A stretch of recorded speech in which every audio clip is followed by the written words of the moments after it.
The reality of what it means to be Palestinian is one that is hard to paint, especially from a studio in Washington, D.C. But the latest film from Oscar-nominated, award-winning Palestinian filmmaker Farah Nabulsi depicts the reality of living under modern-day apartheid like very few films do.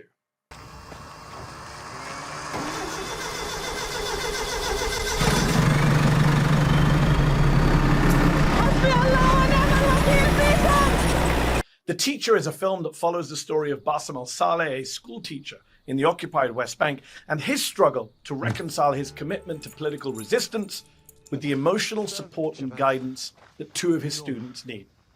This film was entirely shot and premiered prior to October the 7th, 2023, but was released in the US at select locations in April of this year. And you can find the location nearest to you at theteacher.film. Joining me now to take us behind the scenes is the film's writer and director, Farah Nabulsi. Farah, thanks so much for joining me on Mehdi Unfiltered. Thanks for having me. How does it feel, Farah, to be finally screening this film in the US in 2025 after it had its premiere in September of 2023? Oh, gosh, how does it feel? You know, the film is, like you mentioned, it's set in this sort of brutal, oppressive reality of militarily occupied Palestine, a place of apartheid that has been suffered by Palestinians for decades, that just happens to have arrived at this very crucial juncture in the discourse on Palestine as Israel is conducting a genocide in Gaza and increased its militarization and violence and aggression in the West Bank, where the film is set. So I guess for me, it's been a privilege. I'm grateful to have this film arrive at this juncture in the discourse and be available for audiences. Because otherwise, I think personally, I would have gone insane in this past year and a half. But it's so important to offer a deeper context to the lived Palestinian experience. So I'm grateful to have this film. And it is very much a lived Palestinian experience that you show. You filmed, it was shot, I believe the movie was shot and filmed entirely in the occupied West Bank over a span of 3 months. What was that experience like? Because it is an occupied place. There is heavy militarization all over the place. What was it like to make a film in the midst of that? Well, it wasn't the path of least resistance, I can tell you that. Difficult as usual with independent cinema, but on top of that, of course, you're contending with things like Israeli military checkpoints and roadblocks. But these were things I expected, whereas I think I had underestimated the emotional, mental toll. And an example of that, I mean, we were just discussing the home demolition, for example, that takes place in the film. But actually, on my way to work at about 5 a.m, I passed by a couple and their 6 children standing in front of the rubble of their freshly demolished home that had just been demolished by the Israeli military a few hours before. And off I was going to sort of reenact the scene. And I actually got out the car and ended up hugging the mother for about three minutes, a complete stranger, and both of us bawling our eyes out. So it took its toll, very difficult. And then, of course, you're always on edge. One evening we finished at 2 a.m, shooting a scene in the heart of Nablus, only to wake up 4 hours later, and receive messages that the Israeli military had entered Nablus and blown up a house about 2 kilometers from where we were shooting.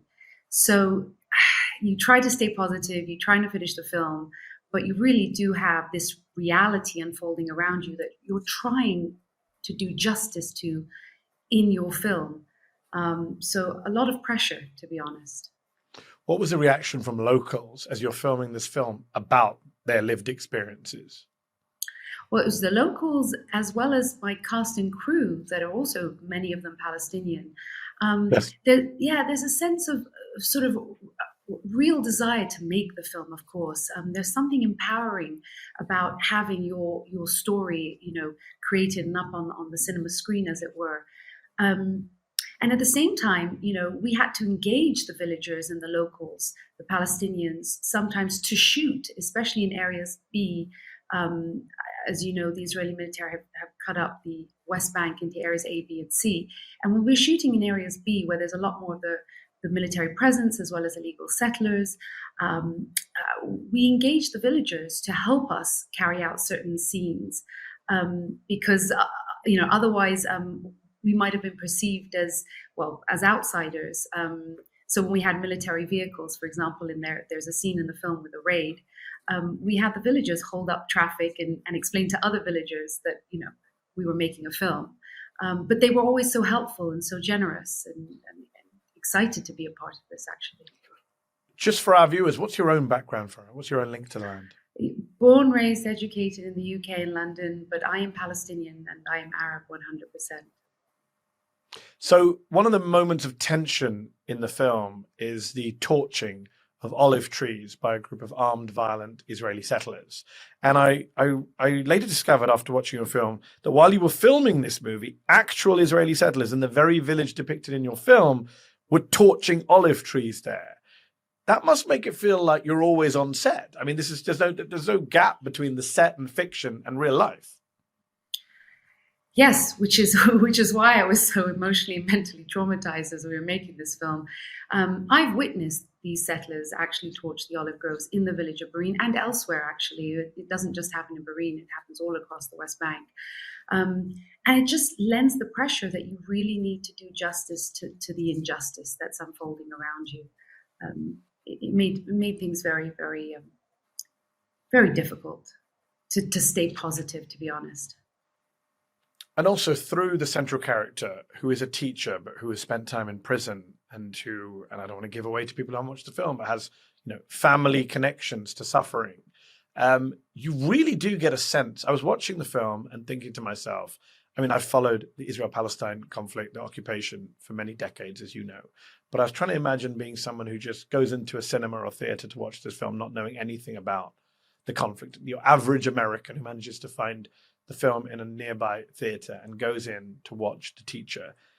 And what would they make of the life experienced by the people they see on screen, the humiliations, the degradations, the pettiness of some of the Israeli soldiers filmed there, all things we've seen in the news, but most Americans probably haven't seen on their nightly news and might for the first time see in your film. How much was that driving I mean, you're a storyteller, you're a filmmaker. That's obviously the priority for you. But how much is, I must show what occupation is like to people who don't know? How much was that driving you? It's interesting because obviously, the socio-political landscape is integral and it's certainly present in the story. You can almost say it's a character in and of itself. But really my focus is on the personal, is on the human dynamics. And I think that's the difference between, like you said, the news and seeing something on the cinema screen where you can bring what feels a bit more abstract and distant closer on a human level and sort of explore these universal themes of love and loss and grief and I don't always say it's driving me or not driving me. I think my intention is like with any of my cinema work is to take audiences on this sort of emotional journey into the lives and experiences of these characters. And I want to leave them contemplating the choices and the decisions the characters make in this cruel reality in which they're forced to make them. I don't want to brand anyone. I don't want to spoon feed anyone. What I want to do is really explore the experiences and circumstances and conditions that drive people to make certain choices and take certain actions. And I really hope that at this point, in the current context of genocide, I hope the film actually now offers a deeper context that I might not have set out to provide when I first made this film, but I hope I offer it now, a deeper human context that seems to be missing from the discourse. Liking this video? Then don't just watch, hit like, share and subscribe and tap the bell so you never miss a video or live show. But if you want early access to exclusive content, then you have to head to zeteo.com and subscribe now. You'll be supporting fearless, independent journalism. You certainly do. And obviously, the film is focused on the West Bank, and we've seen so much suffering in the West Bank in 2025. We've seen under the Trump administration, Israel going all out in the West Bank, displacing more than 40,000 people since the start of the year, killing kids in a part of the world where Hamas is not in charge and there are no hostages, the excuse they use in Gaza. We've seen a lot of suffering. One of the major overarching themes in your film is the value of Palestinian life and how it is not valued. With a major arc of the story being inspired, I think it's fair to say, by the 2011 Gilad Shalit prisoner exchange, where one Israeli soldier in captivity was traded for, I think, 1,027 Palestinian prisoners. You said in a recent interview, today we can see that there is no value for Palestinian life. After everything we've seen in Gaza since October the 7th, 2023, I wonder if you were making this film today, would you make it differently in any way? Would there be a different message or a different story or something you would do differently, seeing what we've seen over the last 18 months? Oh gosh, I don't know if I would do it differently. I mean, I think in some ways I do feel like the colossal loss of life and destruction and cruelty that's taken place in Gaza is just really, it's beyond comprehension, to be honest. But I still hold true in my heart to the idea that if people can understand on a human level, on the individual level, the lived Palestinian experience, then that should be just as valuable, whether it was 3 years ago, today, or 3 years from now. So I don't think I would have made a different film. Oh, I mean, with this film, this is the film, this is the story I wanted to tell. I don't think I would do it differently, to be honest. We're speaking just days after the BBC just aired a documentary called The Settlers from Louis Theroux, the award-winning kind of fly-on-the-wall documentary maker. And I haven't watched the whole thing. I've just seen some clips online, and it's pretty revealing of the mindset of some of these messianic and racist settlers.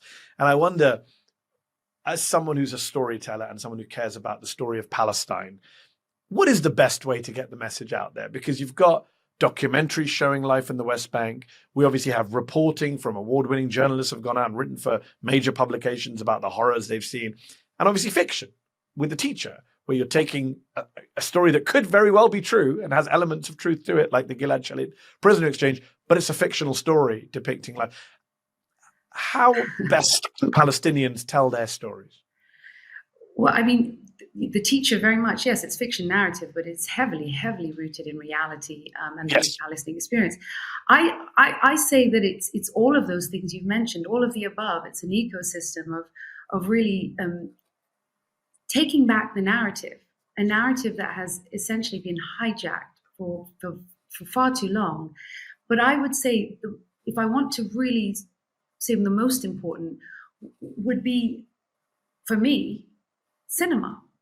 Because it is an art form, and art speaks to the heart, not to the mind.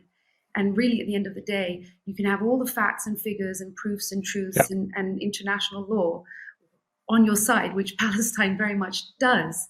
But if you're lacking a deeper empathy and understanding that the oppressed are experiencing, then it'll be very, very hard to sort of change the status quo, because what you really want is people to take action alongside Palestinians in their struggle for freedom and dignity and justice.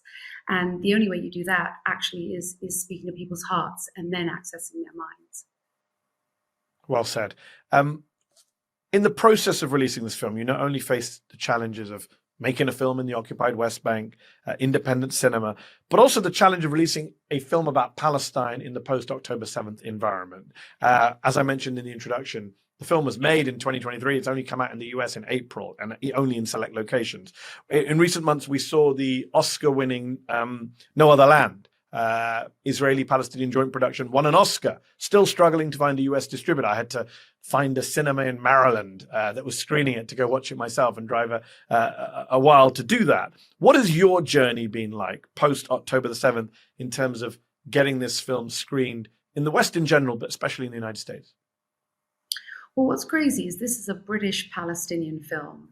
And, you know, I am a British Palestinian filmmaker. And you would think that we would have got distribution in the UK considering this film has won now 20 international awards, mostly audience awards and Best Actor awards, what more could a distributor want than those kind of awards, and the fact that it is extremely pertinent to the time. So it ticked all the boxes, and yet we didn't have distribution, which is concerning and surprising. But we went ahead and we self-distributed in the UK and Ireland and had some incredible reaction to it. It's just a shame that we didn't have the backing of a much bigger distributor and the funding that comes with that for marketing and so forth. But the reception from audiences has been fantastic in general. So that's great. Now, when it comes to North America, even more so, we can see what's happening in the United States, and a lot of censorship, a lot of people who, whether they like the film or not, shying away, whether it's self-censorship or them directly recognizing, well, we don't want to deal with what they perceive would be the headaches or the backlash of distributing the film. That said, the teacher has been released at around 25 states in dozens and dozens of cinemas. Now, those programmers of those cinemas clearly can see that the film is the kind of film that their audiences would want to watch, and they like the film. And so at the end of the day, I think a lot of it is also is how people perceive the film might be received. And that's not necessarily the case of how it would be and how it is being received. So it's such a shame. I mean, my answer to all this is it's such a shame, because these are stories that are incredibly important, incredibly pertinent. And frankly, it's just a good film.